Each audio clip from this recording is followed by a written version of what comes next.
Hello, I'm Alena, and it is time for my afternoon tea, and I thought you would just love to join me for a chat. I really think that it is important to talk about this because I was talking to someone who felt very conflicted. She was about 30 years old, and she felt very conflicted because she felt like she was always bending to what other people wanted of her, doing what other people wanted of her. And she was getting lost. And it happens. It happens all the time. It happened to me when I was younger too. It's very funny because we are just starting to learn who we are, what we love, what is our true nature. And yet, so many times, people will put their own demands on us. For instance, I remember when I was getting married, and I felt it was so important. I did everything I could think of to show my to-be husband what I loved. I invited him to all the concerts because I was conducting. I invited him to all the concerts I did, or when I sang, or when I was conducting. I talked about it. I thought we were on an equal plane. But as soon as we got married and I had one child, it started. Well, you really need to cut that out now, because now you're a mom and you really need to be here for me. And why do you have to sing over there? Which happened to have been, it actually was an audition for Chicago Lyric. I had been accepted. You don't need that. Oh my gosh. So when these things happen, I folded. I thought, oh, I had everybody telling me to. Everybody, my mom, my dad, you're a mom now. You got to think your family needs to come first. His family. Oh, it's so important to be with your children. Okay, so off and on. So guess what? We missed that opportunity, which is okay. Then before you know it, the doctorate, too much time, full, no tuition at all. I was full assistantship. Nope, can't do that. How can you leave this precious child? Then I got pregnant again. Yes, and it was a blessing, and I love my kids more than life itself, seriously. But did I have to give everything up? It sent me into an identity crisis. And I think along that same route, once the career was gone, then they started in on my nature. Oh, you're a workaholic. Oh, how come you always have to keep busy? And why can't you just stay home? I'm not a person who can stay home all the time. I need to get out. I need to socialize. I need to be with people. See, when we bend, that's the best way to put it. When we bend our natural ways for other people, we lose ourselves and we get resentful. We really get resentful. I did. I felt very lost and resentful. And I was hurt. I was really hurt. What was so wrong with me and my nature that people wanted to change me so much? Now, when I was talking to this girl who's 30-something, these were the same feelings. I get it. I think many of us go through this. Many.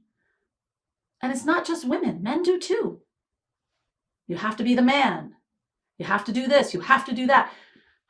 People. It's really important for you to honor you. You can't give the best of yourself if you don't honor who you are, your nature. What are your likes and dislikes? Are you like me and you're someone who has to get out of the house every day? Even during COVID, I got in my car and just drove. I needed to get out of the house. I honor that part of myself. What about you? What is it that helps you to be your best? Are you someone who is more of a night owl? How do you balance that out? But honor it somehow. Are you someone who needs to be in a busy place but in solitude, like a coffee shop to do your best work? Or are you someone who needs total quiet at home? These are things extremely important. And as far as the dreams you have, there's no reason you have to give up on them. They can always take another shape in your life.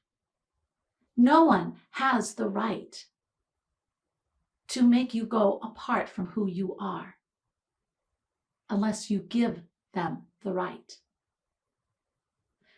But the greatest journey you can do is for you to learn about you and to accept all that incredible uniqueness and that incredible shine you have and the talents and the kookiness. I like a little kookiness. I think that's what adds spice to life. And don't let anyone tell you that it's wrong. Now, this is the one thing. How do you set up healthy boundaries with this? You don't have to try that hard. It's when you come to accept all your wonderfulness, then all you have to do is stay in it. And others will say, okay, well, there goes Alena, or whatever your name may be. But for me, it's there goes Alena.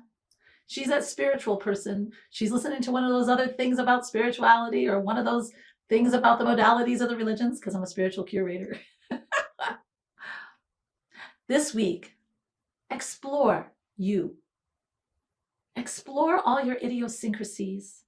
Explore the things you love, the things you must have. What makes up you? And accept that beauty, that incredible beauty.